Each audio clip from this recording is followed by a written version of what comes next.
friends, today we're going to make a video on how to make a symmetrical butterfly. So when we look at butterflies, you see if you could imagine a line straight down the middle, they are exactly the same on both sides. So if you see a splotch on this side, you would see a splotch on that side as well. So in order to do that, we're going to be doing a type of printmaking.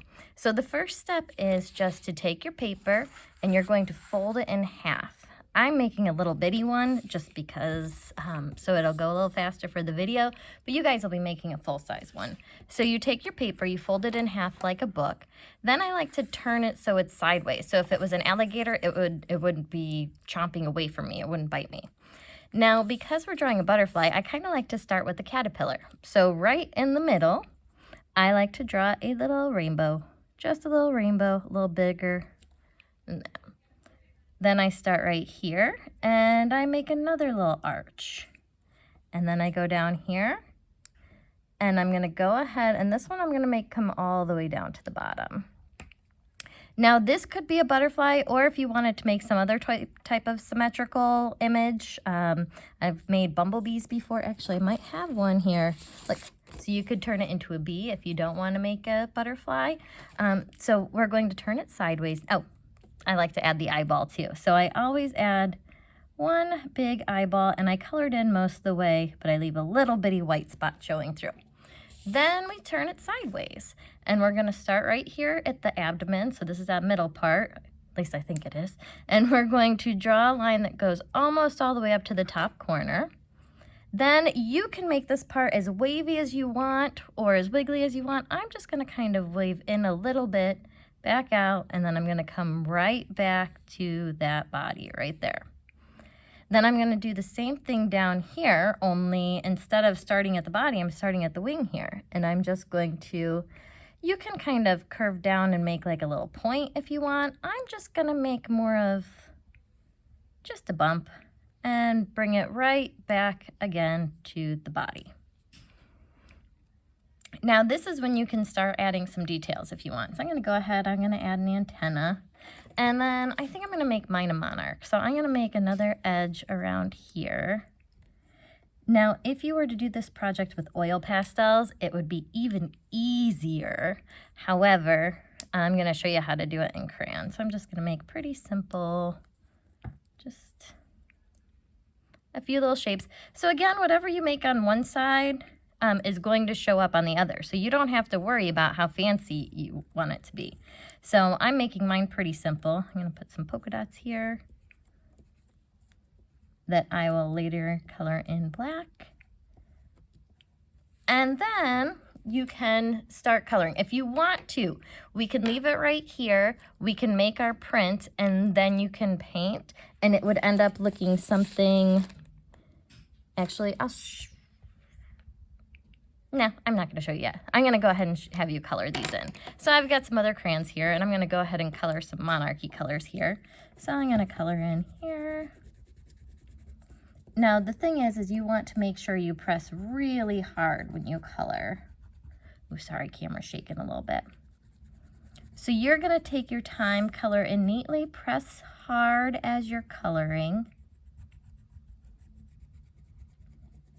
Try to cover up any white spaces, but you can always go back in again. I'm going to switch to a slightly darker orange right here. Now you would color in your entire butterfly first here. I'm not going to color in my whole butterfly. I'm going to show you how you would do this, and then you, of course, can continue coloring your butterfly on your own. And this will show us where we want those white spots to be.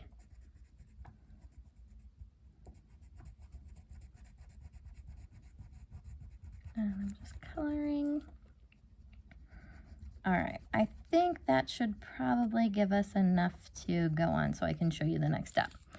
So what you will do next is you're going to take your butterfly, open it back up. Then you're going to fold it so that your butterfly goes on the inside. And if you look really closely, we should be able to see some lines through there. Can you see that? Just a little bit. You can see where the lines are coming through. So again, make sure there's paper underneath and it's like a butterfly or like a book with your butterfly on the inside. Then take something hard. I traditionally use a popsicle stick and I hold it like a pencil, but you can use whatever you have on hand. I've used the back of paintbrushes before, and you're just going to scribble over everywhere you colored. You could use a closed marker.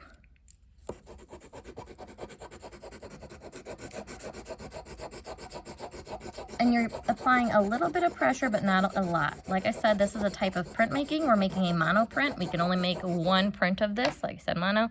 You could even use like the back of a pen. Make sure the lid's on it so nobody gets poked. Or even like a pen that doesn't have a tip. So tip out, tip in. Make sure you're not coloring on the back of this. And what this is doing is it's transferring the wax from the one side of your paper to the other side. And it's kind of hard to see, but do you see how we've got that reflection there? So now you can go back in and you're just going to trace over what you've already have. So I'm going to go ahead and go back in, finish the eye. Oh, he's looking in two different directions. That's okay. I didn't quite make that symmetrical. But do you see how I can see exactly where my lines are so I can follow them? And I can keep coloring my beautiful butterfly as I go. Now, like I was saying before, the other option, whoops, and sometimes my hands are a little wobbly and that's okay. The other option is to, instead of coloring with crayons or oil pastels, you would just go ahead and make your butterfly. So you would make just your butterfly print like this. So again, you just scribble so that you've got your whole thing with just the outline. And once you have your outline done, then you would go back in, trace your outline again, and then you could paint it with watercolors or paint it with, actually I would paint it with watercolors. So that way the wax or oil pastel or whatever you're using will resist that. And again, see, there's circles, you could make it totally as fantastic or as fantasy-like as you would want. Enjoy and have fun making butterflies.